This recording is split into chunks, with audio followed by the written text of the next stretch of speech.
unfortunate ones, and girls, they wanna have fun. Oh, girls just wanna have fun.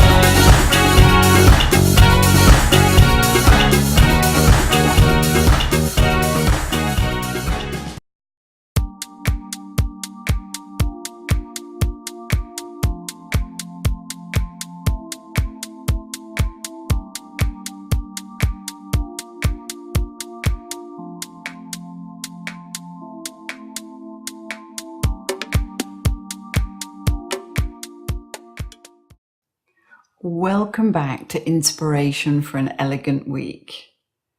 Last week we talked about finding our role in creating community. And just look around, there are amazing stories everywhere.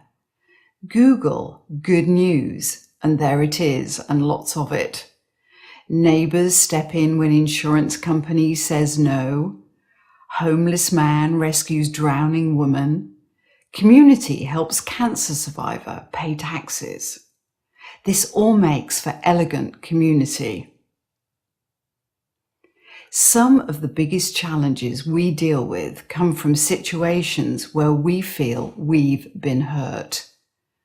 Most of us will face somebody or something this week that will make us feel this way. And we're going to be faced with a choice about how we handle it. And here's where, once again, we need to step back and look at the big picture before we act. And then we have a choice, and there are 3 ways to go. We can exact revenge, we can grant forgiveness, or we can hold a grudge. And which we choose impacts us so significantly. It's not an overestimation to say it's vital to pay attention here. I realized this years ago when I looked around at the quality of my relationships, and what I saw was a direct reflection of how well I was handling being hurt. It was quite the wake-up call. When my father died, it set off a family feud that took a turn for the worse one night on a country road. 2 strange men in a car tried to block my way. They'd been employed by the other side to serve me legal papers in retaliation for papers we'd served them. But I didn't know that until later. And right there on a dark, lonely road, frightened half to death, I realized that exacting revenge wasn't for me. It wasn't smart and it wasn't going to work. Revenge is never a good way to go. There may be a moment of triumph, but it doesn't last. This old eye for an eye approach is always destructive and can at times even become dangerous. The majority of us don't exact revenge though. We hold a grudge, which is a kind of halfway house. We don't take action against the person, but we don't forgive them either. We hold on to feeling hurt and don't move on.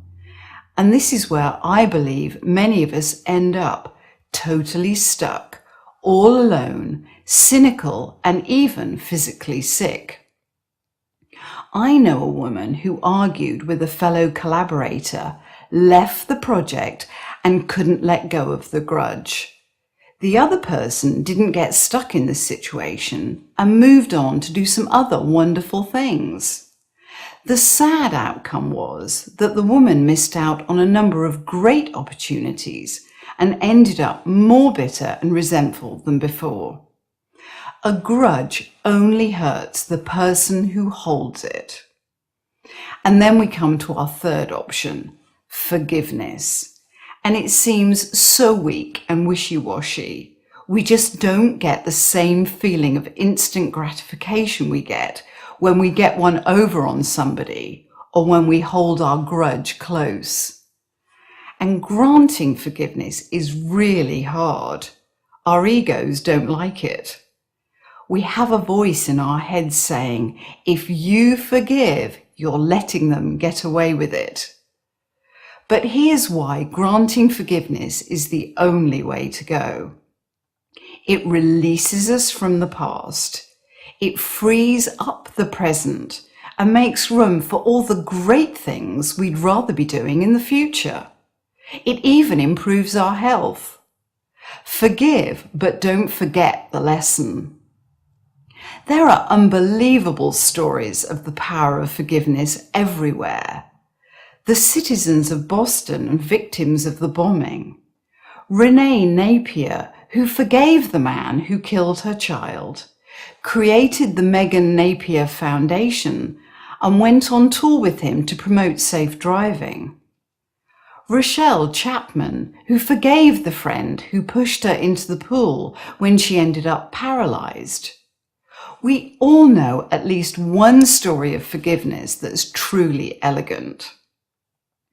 None of us has the monopoly on being hurt. It's a two-way street. There will be people waking up this morning thinking about how we've hurt them. And we must always take responsibility for the part we play. And we must always remember to ask for our own forgiveness. Thank you for watching.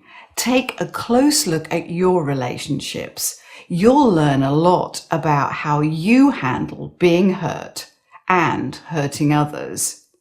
And if you want to live a life with more inner elegance, choose forgiveness every time, no matter what.